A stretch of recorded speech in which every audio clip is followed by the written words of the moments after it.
Now, this is something that I just found out about that was pretty surprising, I'm going to be honest.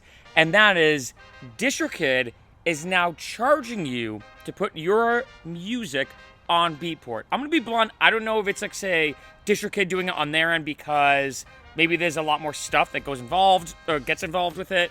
Or if it's like, say, on Beatport's side where they're like, hey, we're going to start charging people to post music on our site. But at the end of the day, what's going on right now is before Beatport, in case you didn't know, is one of the biggest electronic music sites to download music, especially, as you can imagine, for DJs.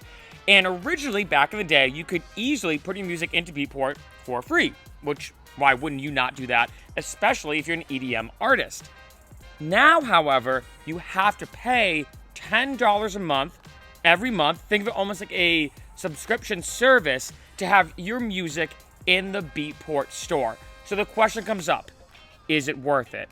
Now, I've gone back and forth about what to say for this video because, especially, let's say if you're just getting into making music and you've only released one single on Beatport, and let's say you are an EDM artist, here's what gets tricky is it may be tough, especially in the beginning, for you to make your money back. I mean, if you think about it, DistroKid is $20 a year for unlimited uploads, and then if you add $10 a month, that then equals $120 just for Beatport, tack on the 20 from DistroKid, you're looking roughly, if you're including Beatport onto your membership, $140 a year. Now, in case you don't know, when it comes to the Beatport add-on, it's $10 a month for unlimited uploads onto Beatport. So the good thing is not $10 per month, per song, per album, which would be incredibly outrageous. It's $10 a month for all of your music to be on Beatport. I'm going to be blunt, I think it is worth it. And I'll tell you why. If your goal is to actually be a successful DJ and an EDM artist like Diplo, Skrillex, and Francis, I mean, all the names that we all know of, I think it's worth it because even though Beatport isn't as big as it used to be, I feel like if anything, Spotify might have slowly taken it over, and a lot of people now are listening to EDM on Spotify.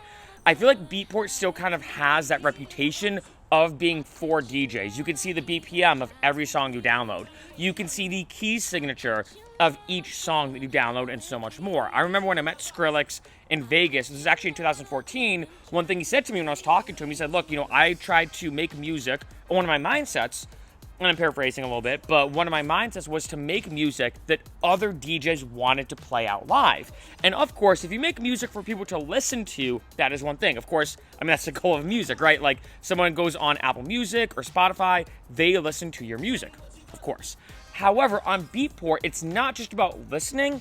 If anything, it's more about downloading. So DJs will go on there, dig through all these songs, be like, you know what, I need a really good house record. Boom, I got this house song. You know what, I need a really good, funky record like Grizz or Big Gigantic or Grammatic. Boom, I got this great EDM funk song. Or I need some heavy bass song like Excision or Skrillex as well, or something like that. Boom, I found this great dubstep record on Beatport. I know the BPM, I know the key signature, I can preview the song, of course.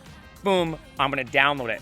And that's what I suggest for a lot of artists, especially those going down the DJ route, to kind of make the jump. And I know it can be a lot, especially if you're just getting started. $10 a month, I know on one end isn't that much. I mean, that's almost like one drink at the bar, or almost half a drink if you're getting, say, an expensive cocktail here in LA. But on the other end, it can add up. Like, let's say if you're not getting any downloads on Beatport and no one's buying your music, it's like just throwing $10 away in the wind every single month. However, I still think it's worth it for an artist because what it's doing is just getting your name out there. Even, let's say, if one DJ or two DJs a month download your music and some of your songs and they play it out live, that equals more people being like, wait, I'm at this club, I just heard this great banger, which song is this? They Shazam it, make sure you put your music into the Shazam feature on DistroKid, boom, they Shazam your music, they listen to it, they find it, and that's how you grow. So that's a big thing I suggest because Beatport is one of those very few platforms that when someone goes on, their mindset isn't necessarily to listen to new music as to more discover new music for their DJ sets.